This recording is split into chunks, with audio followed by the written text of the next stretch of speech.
Hey there, my fellow author. I'm Sarah Elizabeth Sawyer, an old soul kind of writer living my dream as a full-time author and authorpreneur. But I didn't start out living a confident, creative lifestyle. I struggled with the fears and the mental and emotional barriers that so often plague writers at all stages of their author career. But the truth is that with the right knowledge, tools, and training, you can overcome those barriers. I'm here to teach you how I've developed a lifestyle that's allowed me to publish 19 books and counting. Each week, as you tune into the Confident Fiction Author podcast, you'll get clarity on the steps you need to take to advance your writing career. Whether it's developing your ideal writing routine, tackling new skills like dictating your fiction, or overcoming the obstacles life throws your way, this podcast will help you live a more confident, creative lifestyle. Let's get started.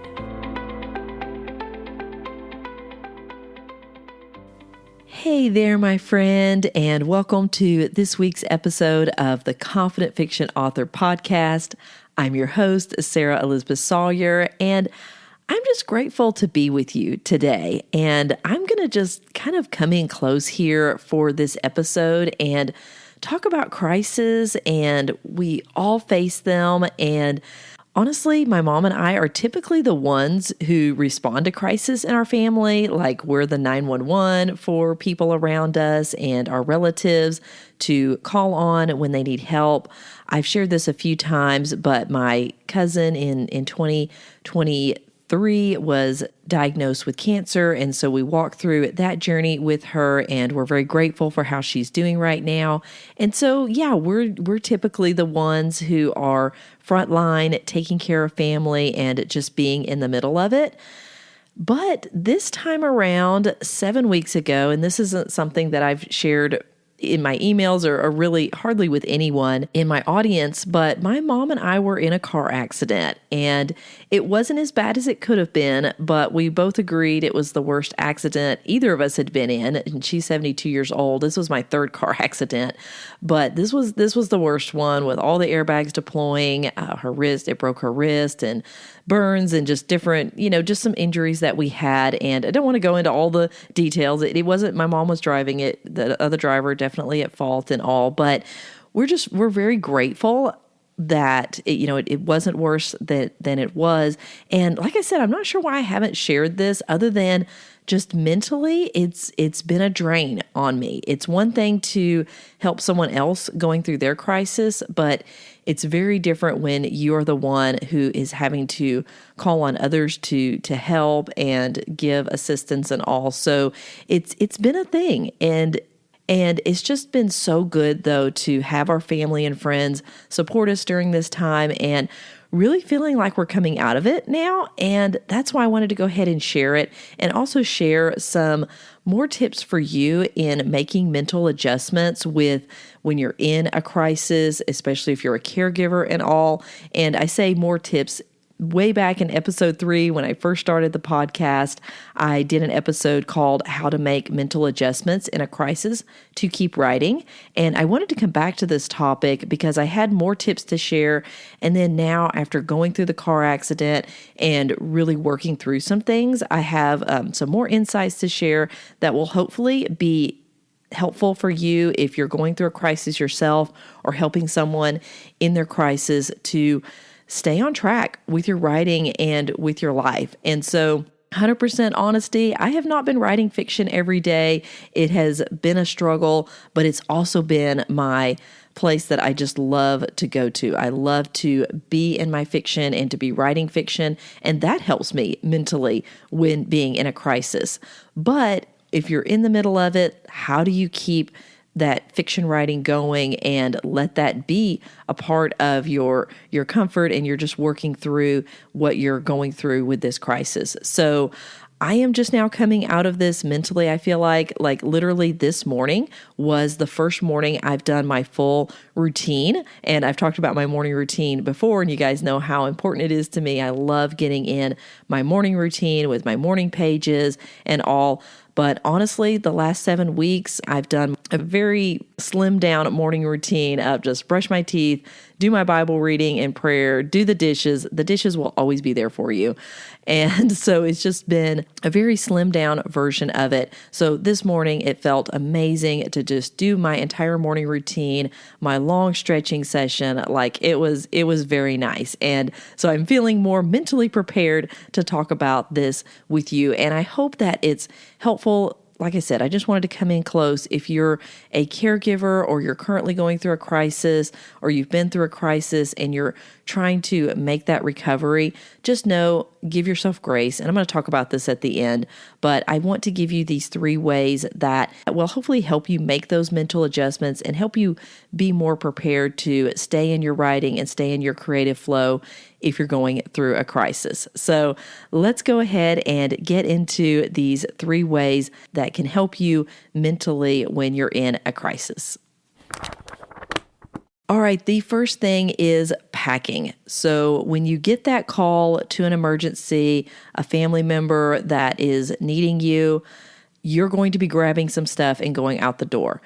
Depending on how much time you have, sometimes we'll have overnight to think about what we need to do and what we need to take. And then sometimes it's just you've got 5 minutes to get out the door. And for me, even if I just have that 5 minutes, like I recently had a family member, we were concerned he was having a stroke and we were taking off to the emergency room at 5 o'clock in the morning. It did turn out to be Bell's palsy, but that I had a couple of minutes to get out the door. But even in that just a few minutes, I knew to grab my phone charger. And that may seem really basic, but if you have your phone and your phone is dying, like we've all had that time where we're in a situation and we really need our phone charged up and it is just going dead. So having your charger, just making sure if you grab nothing else that you grab that.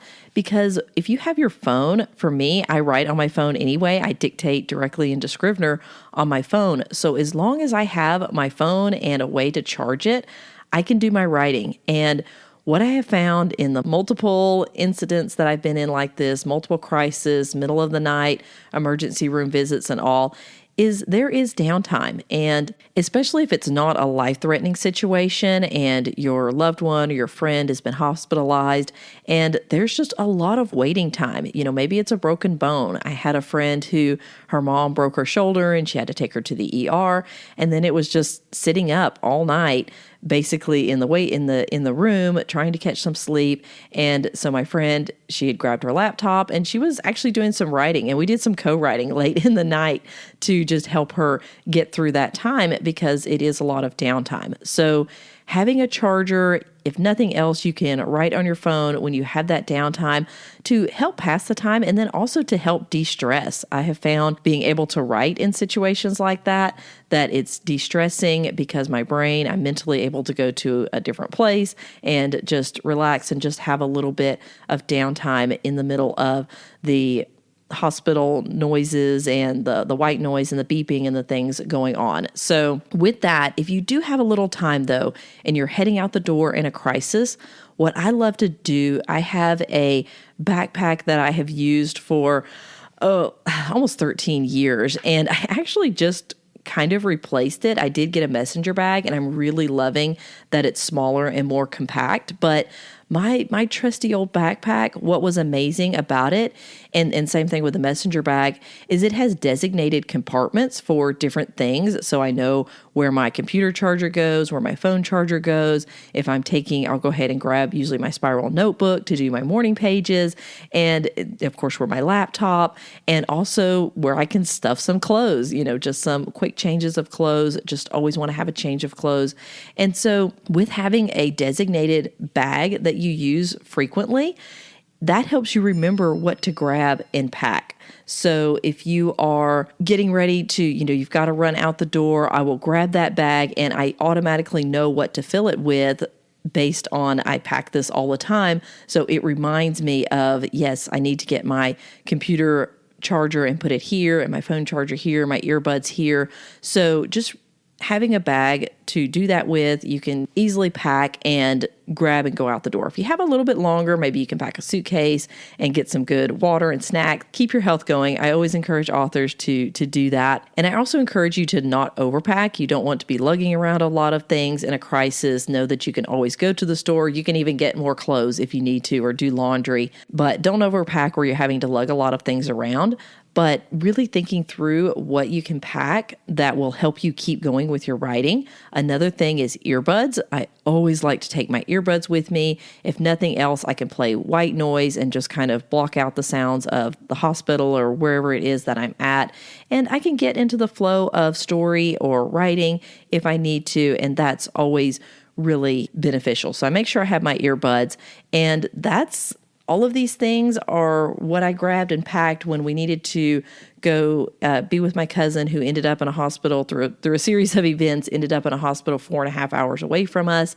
And I made sure I packed all of those things. And I published book 5 in my Choctaw Tribune series from her hospital room. So that's why I said I've been through these crises and I know what to grab so that I can keep myself on track with my writing and even with publishing and just all of the things that I do for my writing business. I can keep track because I know there are going to be those down times, and I want to keep things going as much as I can while I'm absolutely focused on my loved one and taking care of them. So I have a lot of mental energy going toward that. So if I have everything else that I need in my bag, I don't have to think about that as much. Okay, so that's your first thing, is packing and thinking about what you need to grab and just taking that extra 30 or 60 seconds to think about what will help you keep going with your writing in a crisis. Number 2 is we don't always have time to write or the mental capacity to write during a crisis, and that's totally fine. Make lots of notes. That's something that I do that helps me process when I'm in a crisis. Even if I can't write out, a fully formed blog post about what's going on or expressing my feelings and emotions and all, but I have a lot of things that I'm taking in that can honestly be used for story later on. There's a lot of emotions and feelings. And I know when my brother had his brain surgery, 12-hour brain surgery, he's fine. I'll say that. So he's fine. But, afterwards in his recovery and all, I was writing a story about these brothers. And so I was pouring a lot of that emotion into that story. And I wasn't doing it in the moment at the time, but I was making notes and I was reviewing my story notes and my outline, and I was capturing some of those emotions that I knew I could draw on for later on when I was able to sit down and write. So even if you can't actually get down and write fiction and you're creating scenes and all, at least take some notes, and that's also helping you process the trauma and the crisis that you're going through. And just expressing that. And remember, even if you're physically too tired to type, pull out your laptop and type, or type with your thumbs on your phone, you can always dictate. So pull up your notes app, hit that, activate your dictation function on your phone, and just start speaking and dictate out these notes of maybe you have some inspiration for your current story, or maybe a new story or a new emotion or something that you're wanting to put into your story. So dictate those notes while you're in the crisis, and that can help you with getting right back into your writing flow after the crisis has ended or after you've had that recovery period for it. All right, number 3 is one of my favorites, and I've talked about this before, and that is 5-minute fiction. I love doing my 5-minute fiction. I just did it this morning. I have not done it all throughout this crisis, but I have gotten it in a few times, and I just love it. It's something that I came up with a little while back, last summer actually, as I was recovering from the crisis with my cousin and also my fiction writing sabbatical.